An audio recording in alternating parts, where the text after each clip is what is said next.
I do not get the small barrel funk from this that I normally do from like a 20-gallon barrel or a James, 10-gallon barrel. that's because small barrels and small bottles have counter. it offsets. They have opposite effects on a whiskey. I didn't even think of that. We So- offset the barrel size with the bottle size. Exactly. Yeah. So Wow. that's the problem.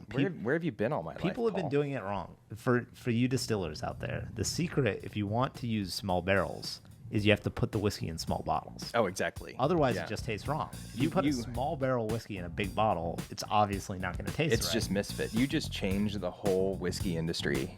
Revolutionary. On this podcast.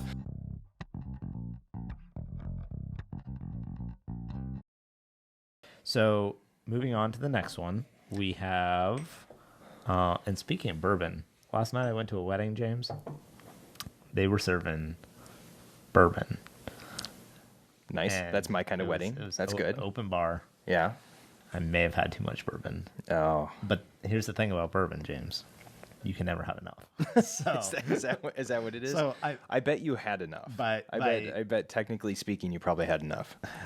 I would probably, if you watch the wedding video and see the way I was dancing, you could probably make the argument that I had enough. But that's the great thing about whiskey, as Mark Twain said. You know, you can have too much of anything, except too much whiskey is never enough. So Yeah. I want to see this wedding video. Can we put clips of the wedding video on YouTube? That'd be funny. Yeah. So kudos to the people serving, and I was glad they had a good selection. I was surprised. They had Jack Daniels, they had Makers, they had Knob Creek, 9-year. What else did they have? Basil Hayden's, I think. So, that's decent. yeah, for Stuff you can drink neat. yeah, as well as if you want it in a cocktail.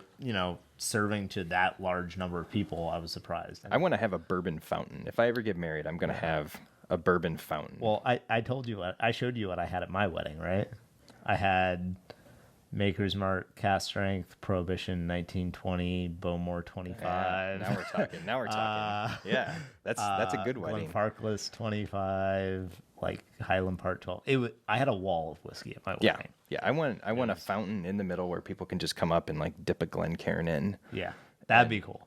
And of course, being me, it's just going to be George T. Stagg. Like that's it. Well, It's going to be a George T. Stagg fountain. I think we're gonna need a lot the more middle. Patreon supporters if you want a fountain of George We're going to T. need a Stagg. lot. Yeah. All right. So the second one up here, this is their 4-grain, and I distinctly remember when I went to the distillery that this was by far my favorite. This smells incredible. The nose on this is just And it's off the wall. insane. And I think the reason I liked it at the time was because it has kind of a minty nose up front, and I liked rye. Mm-hmm.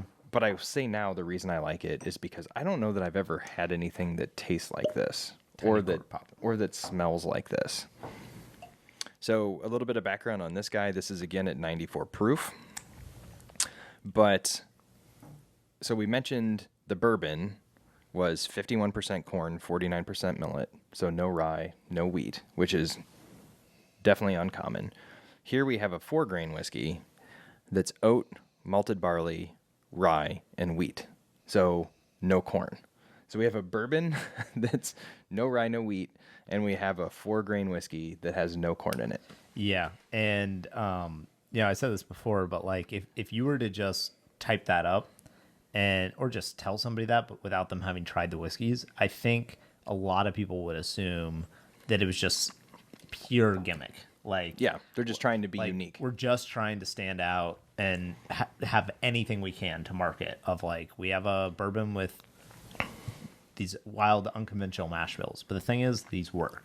So on the nose, on the 4-grain, I get it's almost like a smoky, not like really smoky, but the first thing it made me think of is like a teriyaki kind of glaze. There's that orange note for sure. Yeah. Yeah.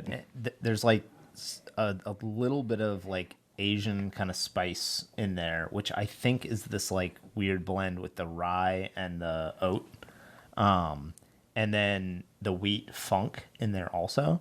But there's like this really great orange peel. Like a really nice orange peel aroma on this that I love. And Paul, what flavor do I like in my rye?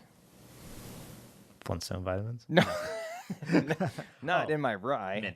Mint. And this has that sweet mint that I just love. Like, that's one of my favorite things about, if I can get a sweet mint rye, I'm all in. And I get sweet mint on this. And the combination for me between the sweet mint and the orange peel, and then some more of these like earthy notes in this are just really interesting to me. And every time I try it, sometimes the orange peel jumps out. Sometimes there's more of a smoky, like you mentioned, that jumps out. Sometimes I get mint. It's a really nuanced whiskey. And this is a really good one to give a good old Chicago chew. Oh, yeah. Because I feel like the orange peel and the mint flavors, they really hit like the top of your mouth, like up in your cheeks, around your molars. Around your molars. I feel like that those flavors really like stick up on the top of your mouth, and like the earthier, like the darker kind of barrely notes. Maybe that's the oat and the wheat. Those kind of just mellow out and sit in the back of your throat, and because it's really bright up front, and then it finishes like more earthy and dark to me. Yeah, see, I get a little bit, to me what lingers is the orange. I get like a little bit of barrel note, and I get the orange that sort of carries over. I would love to try this at cast strength. Yeah. I would absolutely love to try it, because I want to see what out of these flavors jump out. Yeah. Which one of these jumps out more? Does it just become super mint? Do we get more of the orange? I don't know, but I will say it plays very, very well at 94 proof. There's nothing wrong with it at all at 94 proof. But if I could get a store pick of this, I would be 100% all in. Yeah, I think 94. I contend that between 46 and 55%, so anywhere around 50% ABV, is the perfect ABV for most people, for most whiskeys. Probably for most people, yeah. Because most people are not going to drink enough high proof stuff to be able to enjoy something that's 65% neat. But they'll be able to appreciate the added weight and flavor of that proof over something that's 40%. Now, that being said, it also depends on the whiskey. I think sweeter, lighter whiskeys can handle proof, especially like sweeter whiskeys do better at higher proofs than drier whiskeys, typically. Because it's not going to be as harsh. Yeah, exactly. The boldness of the proof is going to kind of play off that sweeter. Yeah, and but I think every whiskey has a different proof that it really sits the best at. But to me, cast strength is always the preferred option, because if you want to water it down, you can. And these don't taste watered down. At this proof at 94, I don't think either of the two we've tried at this point taste watered down. No, and as a Scotch drinker, this is like my 47% ABV is like, that's right where most everything sits, and so to me, this is like perfect. Yeah, and see, I drink, and I enjoy it. I enjoy it when it's higher, but this doesn't feel light at all. No, to me, I typically drink higher proof than this. I think for me, ideal is probably 110. I always question people. I put up things in Bourbon Sippers before, and like, hey, what's your ideal proof? And I feel like people get macho, and they're like, oh, my favorite proof's like 70, like 70 ABV. Like, you don't drink anything at 140 proof. Like, don't tell me that. There's only like two whiskeys that are ever at 140 proof. It's like Stag and like I think there's like one Elijah Craig barrel proof. Yeah, and there's some like light whiskeys out there that are in that range, and even 60 ABV. Like, if you're drinking 120 all the time, like, you're just not in the mood sometimes to drink 120 proof. Those are bottles that I go back to sparingly. You can sit here and drink these without much of a problem. They're very approachable. I just think they're good pours for where they fall. Yeah. So the one thing I will say about the 4 grain is I think it's I don't want to say odd flavor, but it is a little bit odd. It's different, it's I think it's a good different, but it Yeah. is unique. Yeah, it's a good different. It's not, before the lightning cut us off, we had discussed some whiskeys where like they'll just pour sherry in with the whiskey or add port to the whiskey. Right. And some of those you get these flavors like the Alberta Dark Rye was the one I specifically you mentioned. love your Alberta Dark Rye. Gosh. Like that is a very memorable whiskey to me because it was so bad. Yeah. Like, and I rarely feel that way about a whiskey, like that it's just really outstandingly bad. In the same way, I rarely feel like a whiskey is outstandingly good. There's just a lot of stuff that's good to great. Like I really like it, or it's in my wheelhouse of my favorites. But like really exceptional standout doesn't happen that much. But this isn't like off the wall, like crazy out of left field, like bad way. This is in the same wheelhouse. Like I would guess that like some of the flavor profile carries over from the bourbon to this, to the extent of the way it's like blended together in terms of the grains and everything. But it's unique, and it's not something I could drink every single day. But I would love to have people over to try this and pull this out, and Yeah, and so you and I have had this conversation before, and I think it's the case with most people, is that when you really look back and you think about whiskeys that you remember, you typically remember the really oddball ones. And I mean oddball in a loving sort of way, right? Like the unique ones.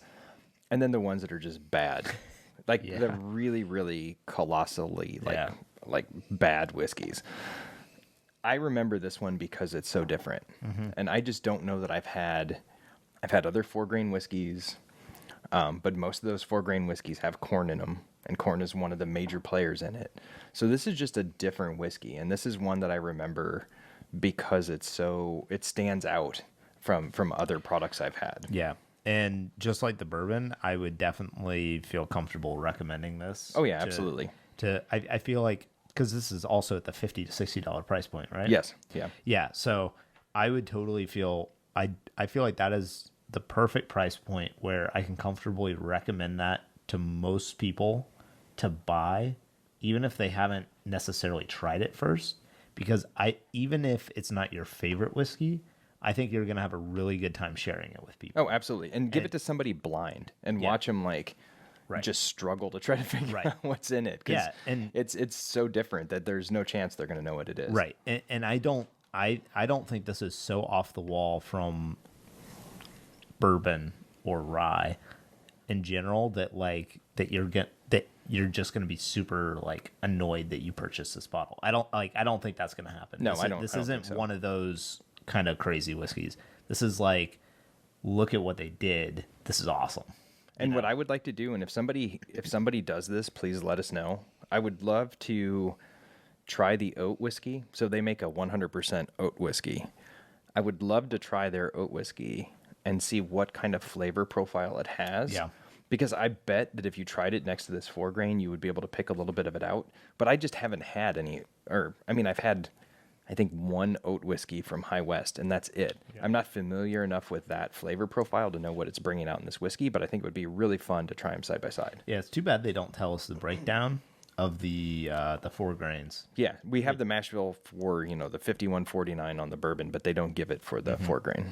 Yeah, because I feel like it's probably very equal between the grains. Like, although I could see barley being lower. Yeah.